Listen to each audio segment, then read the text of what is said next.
Good morning. आज हम हमारा जो टॉपिक है वो पॉल्यूशन है। शुरुआती जानकारी हम पॉल्यूशन टॉपिक के बारे में लेंगे। Doctor Prakash Chandra Sharma, department of geology, सम्राट पृथ्वीराज चौहान, गवर्नमेंट कॉलेज अजमेर।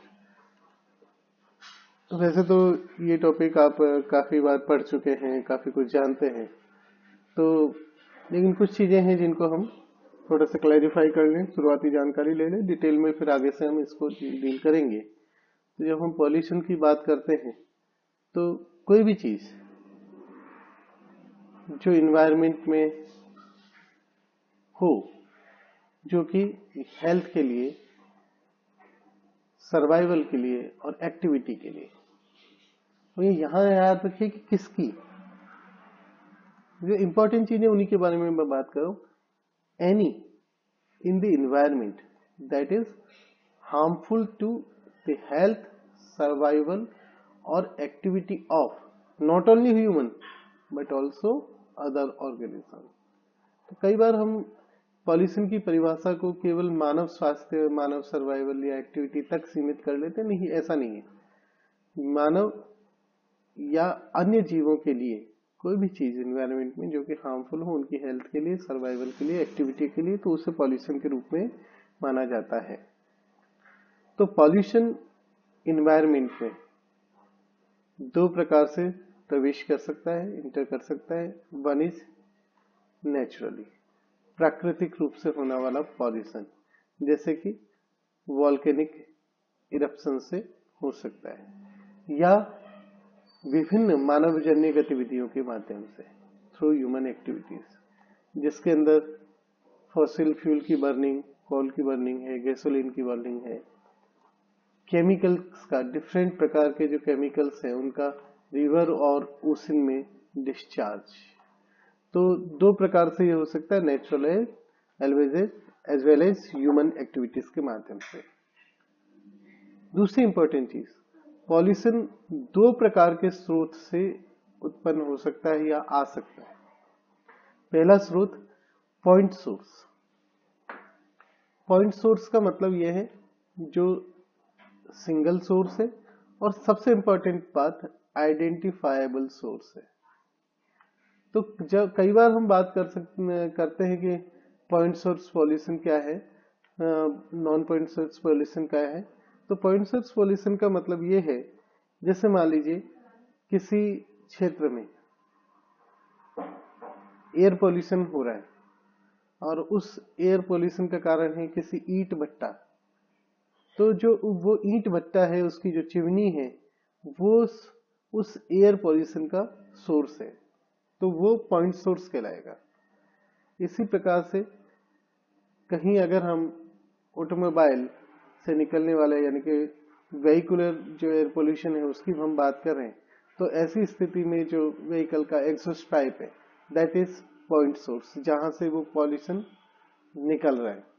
या किसी क्षेत्र में हम सीवेज वेस्ट की बात करें और वहां अगर मान लीजिए कोई एक इंडस्ट्री है, सिंगल इंडस्ट्री है, जिसका आउटफ्लो रिवर में हो रहा है, तो सीवरेज नहीं, हम इंडस्ट्रियल वेस्ट की बात करें, तो अगर वहां पर इंडस्ट्रियल वेस्ट के कारण कोई रिवर पॉल्यूट हो रही है, तो अगर वहां इंडस्ट्री है जिसको आप आइडेंटिफाई कर सकते हैं कि यहां से वो पॉल्यूटेंट आ रहा है, तो that is also called point source.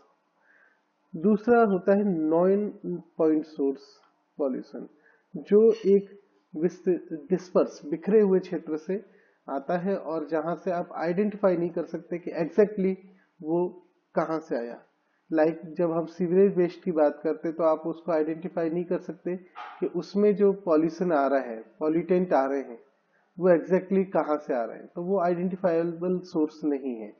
या जब हम एग्रीकल्चरल रन ऑफ की बात कर रहे हैं, जब बारिश के दिनों में खेती के क्षेत्रों से अगर पॉल्यूटेंट आ रहे हैं, तो ऐसी स्थिति में आप नहीं बता सकते, आइडेंटिफाई नहीं कर सकते कि किस खेत से या किस तरफ से वो पॉल्यूटेंट्स इंटर हो रहे हैं, किस खेत से इंटर हो रहे हैं, तो वो नॉन पॉइंट सोर्स पॉल्यूटेंट्स कहलाएंगे। तो पॉइंट सोर्स और नॉन पॉइंट सोर्स की हम बात करें तो पॉइंट सोर्स जो है वो पता करने में आसान पड़ता है, इजियर है, चीपर है, और क्योंकि वो पॉइंट है, आप उस पॉइंट को आइडेंटिफाई कर सकते हैं कि भाई यहाँ से है इमिशन या यहाँ से ये पॉल्यूशन हो रहा है, तो ऐसी स्थिति में आप उसको कंट्रोल या प्रिवेंट भी आसानी से कर सकते हैं। जैसे कि आप समझते हैं कि ये जो वेहिकुलर पॉल्यूशन हो रहा है ये इस पर्टिकुलर वाहन से हो रहा है, तो ऐसी स्थिति में आप उस वाहन का फिटनेस करा सकते हैं या उसको सीज कर सकते हैं, ये सारी कार्रवाई की जा सकती है। जबकि नॉन पॉइंट के केस में, क्योंकि ये बहुत बिखरा हुआ होता है, तो ऐसी स्थिति में आप एग्जैक्टली आइडेंटिफाई नहीं कर सकते, आइसोलेट नहीं कर पाते कि वो सोर्स कहाँ है जिससे पॉल्यूशन फैल रहा है। तो दो प्रकार का मुख्य तौर पे आप पॉल्यूशन देख सकते हैं, one is biodegradable pollution pollutant और दूसरा नॉन बायोडिग्रेडेबल। बायोडिग्रेडेबल पॉल्यूटेंट्स की हम बात करें तो ऐसे पॉल्यूटेंट्स, ऐसे हार्मफुल मटेरियल जो कि नेचुरल प्रोसेसेस के जरिए टूट सकते हैं, ब्रेक डाउन हो सकते हैं, उन्हें आप बायोडिग्रेडेबल पॉल्यूटेंट्स कह सकते हैं।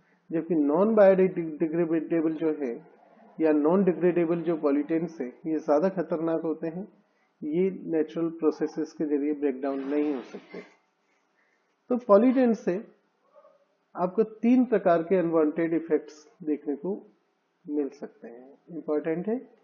पहला, ये डिसरप्ट कर सकते हैं या डिग्रेड कर सकते हैं life support system for human and other species. जब आप लाइफ सपोर्ट सिस्टम की बात करते हैं तो यहाँ पर वाटर भी आता है, एयर भी आता है। तो लाइफ को सपोर्ट करने वाले जितने भी एलिमेंट्स हैं, लाइफ सपोर्ट सिस्टम्स हैं, उनको डिसरप्ट कर सकते हैं या डिग्रेड कर सकते हैं।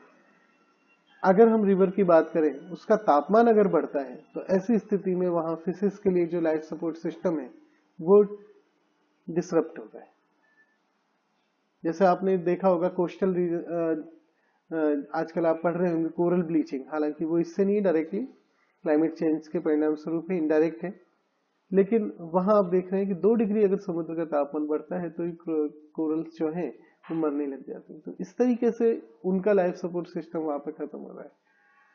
सेकंड, जो पॉल्यूटेंट का आपको अनवांटेड इफेक्ट देखने को मिल सकता है वो ये है कि ये वाइल्ड लाइफ, ह्यूमन हेल्थ और जो एसेट्स हैं, ह्यूमन प्रॉपर्टी, उनको डैमेज कर सकता है। तीसरा, न्यूसेंस क्रिएट करना, ये aesthetically like noise, unpleasant smell, taste, sight, ये भी पॉल्यूशन का इफेक्ट है। तो आखिर इस पॉल्यूशन से कैसे बचा जाएगा? तो 2 तरीके के इससे पॉल्यूशन से हम निपटारे के तरीके देखते आए हैं। One is pollution cleanup. Cleanup यानी कि पॉल्यूशन हो गया लेकिन उसको हम आउटपुट जो है उसको कंट्रोल कर रहे हैं, तो ये आउटपुट पॉल्यूशन कंट्रोल मैकेनिज्म है।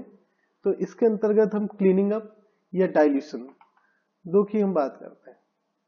दूसरा है जो कि तुलनात्मक रूप से कठिन तरीका है, तुलनात्मक रूप से ज्यादा हम ये कहें कि टेक्नोलॉजी उसमें इन्वॉल्व होती है, ज्यादा परेशानी भरा है, वो है इनपुट पॉल्यूशन कंट्रोल, यानी कि पॉल्यूशन प्रिवेंशन या पॉल्यूशन को होने ही नहीं देना। क्लीनअप में तो पॉल्यूशन हो रहा है, जैसे कहीं से गार्बेज कलेक्ट कर रहे हैं आप, वो भी पॉल्यूशन है। उस गार्बेज को आपने लिया कि डंपिंग में डाल दिया, आपने उसको क्लीन अप कर दिया, तो प्रिवेंशन में आप वो गार्बेज डेवलप ही नहीं होने दे रहे। तो यहाँ पर जब हम पॉल्यूशन प्रिवेंशन की बात करते हैं तो विच रिड्यूसेज और eliminates the production of pollutant, तो आप प्रोडक्शन ऑफ पॉल्यूटेंट जो है उसी को सीधा कंट्रोल करने की बात करते हैं। लेकिन यहाँ पर 3 प्रकार की समस्याएं खास तौर पे देखने को मिलती हैं जब हम खास करके पॉल्यूशन क्लीनअप की तरफ ज्यादा स्ट्रेस दे रहे हैं। क्योंकि क्लीनअप तुलनात्मक रूप से सस्ता है, आसान है, तो ज्यादातर जो ध्यान दिया जाता है वो क्लीनअप की तरफ दिया जाता है, प्रिवेंशन की तरफ ज्यादा नहीं ध्यान दिया जाता। तो अगर हम प्राइमरीली रिलाई करें क्लीनअप पे तो 3 प्रकार की समस्याएं सामने आ सकती हैं। पहला, ये केवल एक टेम्पररी बैंडेज है, एक अस्थायी समाधान है। जैसे मान लीजिए आप जो वेहिकुलर पॉल्यूशन ज्यादा हो रहा है तो उसके लिए आप स्ट्रेटेजी तैयार करते हैं कि उसके लिए आप जो इमिशन है ठीक है ना, उसे कम करने का प्रयास करेंगे। लेकिन ये इमिशन कम करने का प्रयास किया जा रहा है, ये एक टेम्पररी बेसिस है, क्योंकि इमिशन अब भी हो रहा है, लेकिन बाद में जैसे जैसे वो नंबर ऑफ व्हीकल बढ़ते जाएंगे, इमिशन और बढ़ते जाएगा, अल्टीमेटली वो उसी लेवल पे आ जाएगा जहां पहले था। दूसरी तरफ क्या हो रहा है कि कई बार हम ये देखते हैं कि क्लीन अप के अंदर हम जो तरीकों का इस्तेमाल करते हैं, उन तरीकों के कारण एक स्थान से पॉल्यूटेंट हटके दूसरे स्थान पर पॉल्यूटेंट पहुंच जाता है और वहां पॉल्यूशन करता है। जैसे मैंने गार्बेज के लिए बताया, सिटी में से आपने गार्बेज कलेक्ट कर लिया, वहां से आपने पॉल्यूशन को रिमूव कर दिया, क्लीन अप कर दिया, लेकिन आपने डंपिंग साइट पे ले जाके पटक दिया। वह डंपिंग साइट से वो जो एक्वीफर है उसमें भी जा सकता है, रिवर को पॉल्यूट कर सकता है, एयर को पॉल्यूट कर सकता है, सॉइल को तो कर ही रहा है। तो पॉल्यूशन एक स्थान से दूसरे स्थान पे आपने पहुंचा दिया। दूसरा, अगर वो पॉल्यूटेंट जो भी है इन्वायरमेंट में फैल जाए एक अपने हार्मफुल लेवल पे, तो ऐसी स्थिति में उसको एक्सेप्टेबल लेवल तक लाना, कम करना बहुत मुश्किल हो जाता है, क्योंकि एक तरह से आप यार पॉल्यूशन को एक जगह पे कंसंट्रेट कर रहे थे और आपने उसको, अगर वो फैल गया तो ऐसी स्थिति में उसको संभालना मुश्किल हो सकेगा। तो जाहिर तौर पे आपको दोनों strategies, clean up as well as prevention, एक साथ लेके चलनी पड़ेंगी, रेशनल वे में लेके चलनी पड़ेंगी। तो अगर हम पॉल्यूशन के कारणों की बात करें तो 5 मुख्य कारण हैं जिनके कारण इन्वायरमेंटल प्रॉब्लम, खासतौर पे पॉल्यूशन की प्रॉब्लम हो रही है। और वो 5 कारण हैं। पहला कारण, सबसे बड़ा कारण, दैट इज पॉपुलेशन ग्रोथ। दूसरा कारण, वेस्टफुल और अनसस्टेनेबल रिसोर्स यूज। तीसरा कारण, पॉवर्टी, गरीबी। ये भी अपने आप में, आप ये कहेंगे कि गरीबी पॉल्यूशन कैसे है?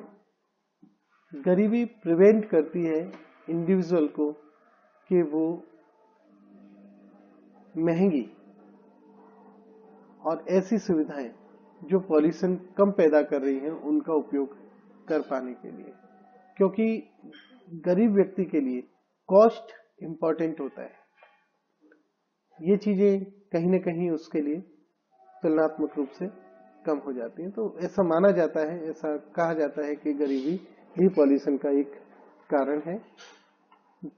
चौथी चीज, failure to include the harmful environmental cost of goods and service in their market price. अगर किसी प्रोडक्ट से होने वाले इन्वायरमेंटल कॉस्ट को उसके मार्केट प्राइस में इंक्लूड कर लिया जाए तो निश्चित तौर पर यहाँ पर जो यूजर है उसे पे करना पड़ेगा उस पॉल्यूटेंट के लिए। तो ऐसा नहीं हो पा रहा है या ऐसा नहीं हो सकता है, संभव नहीं है। इस कारण इस पे कंट्रोल लगाया जाना भी संभव नहीं है, क्योंकि अक्सर प्रोडक्शन कॉस्ट कम होने के कारण जो हार्मफुल प्रोडक्ट्स हैं उनका मार्केट में प्लेस ज्यादा होता है, जबकि वो प्रोडक्ट जो पॉल्यूशन कंट्रोल करने, प्रिवेंट करने की दिशा में टेक्नोलॉजी का यूज कर रहे हैं वो कंपैरेटिवली महंगे होते हैं। तो जो लेस पॉल्यूटर्स हैं वो कंपैरेटिवली महंगे हैं, जो ज्यादा पॉल्यूशन कर रहे हैं वो कंपैरेटिवली सस्ते हैं। और अक्सर जब मार्केट की बात आती है तो सस्ती चीजें पहले बिकती हैं, तो उस आधार पर पॉल्यूशन की कमी नहीं की जा रही है, पॉल्यूशन नहीं कम हो पाता है। इसके अलावा और पांचवा एक महत्वपूर्ण कारण जो है वो ये है कि आज भी हम नहीं जानते कि प्रकृति किस प्रकार से कार्य करती है ताकि हम पॉल्यूशन के समाधान के बारे में बात कर सकें। तो ये पॉल्यूशन के बारे में हमने शुरुआती जानकारी ली। अगले टर्न से हम इसके डिटेल्स देखेंगे। धन्यवाद।